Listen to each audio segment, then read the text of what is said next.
Hey, hi, this is Shondipon here again.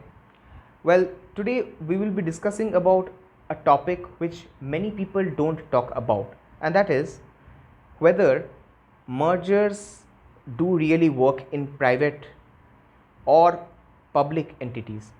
Especially, I will be talking about public sector banks because that is something very important. अगर हम लोग private entities को ले लें, अगर दो कंपनी मर्ज हो जाता है, वहाँ पे समस्या शायद उतना नहीं होंगे क्योंकि जो लोग वहाँ पे काम कर रहे होंगे, वहाँ पे अगर उन लोगों को पसंद नहीं हो मर्जर्स होके उसके बाद शायद उसको अच्छे उतना पैसा उसको नहीं मिल रहा है, सैलरी शायद अच्छा नहीं मिल रहा है, रिकॉग्निशन शायद उसका नहीं हो रहा है, तब जाके वो अपना कंपनी चेंज कर लेंगे।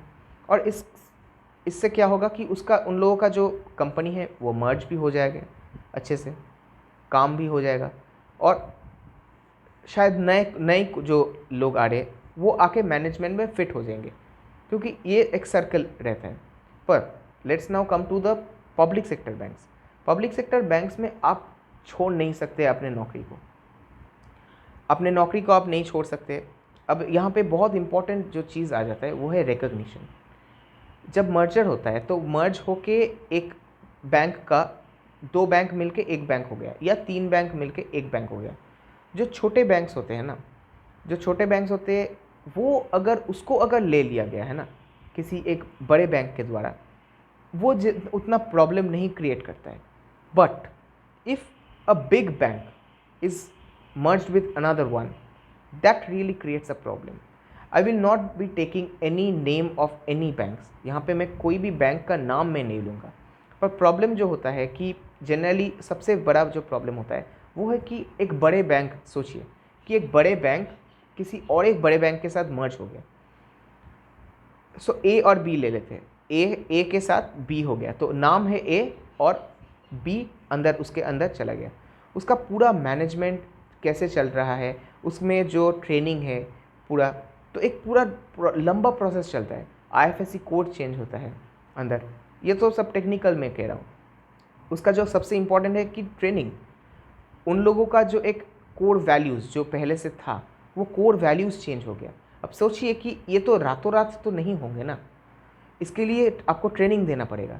और बैंक में क्या होता है कि मैं जो ये सब मैं रिटेल बैंकिंग में कह रहा हूँ, बैंक में क्या होता है, बैंक में आपको बहुत ही लिमिटेड टाइम रहता है। एक मैन पावर, एक रिसोर्स बहुत ही इंपॉर्टेंट होता है, और उसको चेंज करना इट्स रियली टफ। आप सोचिए, मैं जैसे कि एसबीआई में अभी काम कर रहा हूँ, पर लोग आज भी आ रहे हैं पासबुक को यहाँ पे अपडेट करने पर के लिए। शायद उनके पास बहुत पैसे हैं, शायद वो टेक savvy भी है, पर फिर भी वो यहाँ पे आ रहे हैं कि उनका बुक को अपडेट करने के लिए, क्योंकि उनके दिमाग में अभी भी वो ठान के वो बैठा है कि पासबुक को अपडेट करना है। देखिए, मैं एक छोटा सा एक मुद्दा ले लिया।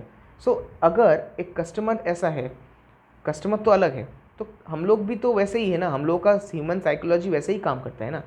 इसलिए मर्जर जो है ना, मर्जर हर वक्त काम नहीं करता है। इस कारण के लिए बहुत सारे प्राइवेट जो पब्लिक सेक्टर बैंक्स जो है वो नुकसान, वो जो उन लोगों का जो ये नुकसान हो रहा है ना, इस कारण के लिए हो रहा है क्योंकि मर्जर होने के बाद मैनेजमेंट में प्रॉब्लम है, यूनियंस में प्रॉब्लम होता है, ये सब कुछ प्रॉब्लम्स होता है। मैं आप लोगों को यही कहूँगा कि अभी जो ये प्राइवेटाइजेशन का जो ये भूत सवार है ना, ये अच्छा नहीं है।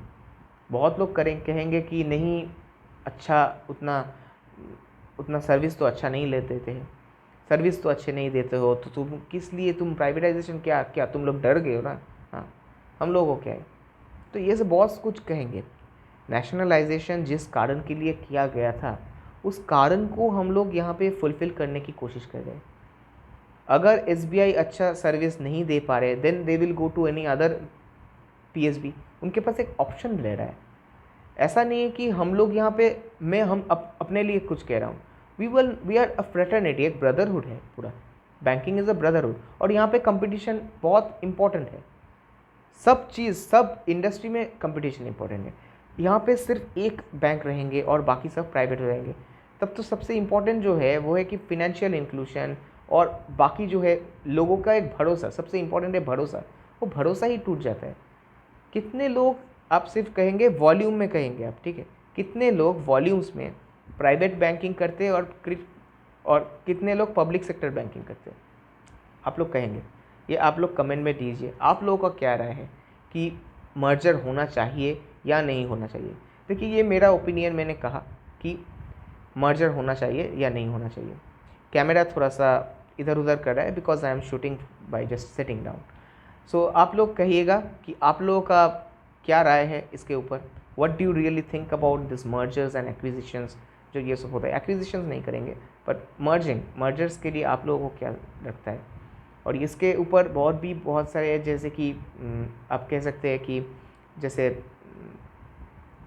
स्टॉक मार्केट में भी जो होता है, तो स्टॉक मार्केट में भी उथल पुथल ऐसे होता है। पर हम लोग भी है जो कि हम लोगों को हर चीज़ देखना पड़ता है, प्रॉफिटेबिलिटी देखना पड़ता है। सोचिए, प्रॉफिटेबिलिटी हम लोग देखेंगे और लोगों को भी, हम लोगों को जो पूरा मास मार्केट है ना, उन लोगों को भी हम लोग केटरिंग करना पड़ता है। सो इतना सब कुछ करने के बाद भी हम लोग को प्रॉफिट शो करना पड़ता है। ये इतना एक बहुत ही आर्डुअस टास्क है। तो what is arduous? Okay, arduous task, difficult task है। तो ऐसे डिफ़िकल्ट टास्क को हम लोग कर रहे हैं, मतलब इतना आसान नहीं है। और बहुत ही डिफ़िकल्ट एग्ज़ाम दे के उसके बाद आप लोग आते हैं, ये भी सोच के रखिएगा। सो ऐसे वैसे हम लोग नहीं आते हैं। जो लोग यहाँ पे है ना, सब टैलेंटेड पे है। जो लोग आते हैं यहाँ पे बैंकिंग में, जो अंदर आते हैं, IBPS हो या SBI हो, RBI हो, कोई भी हो exam, they are talented people and for that reason they have entered. आशा करूँगा कि आप लोगों को कुछ शायद मर्जर्स के प्रॉब्लम शायद आप लोगों को समझ में आए जो होता है। इसी कारण के लिए मैं इस वीडियो को बनाया। आप लोग अपने यहाँ पे ओपिनियन ज़रूर बताइएगा, आप लोग कहिए। We are really interested to hear. So see you in the next video. Till then, take care of your health. Bye bye.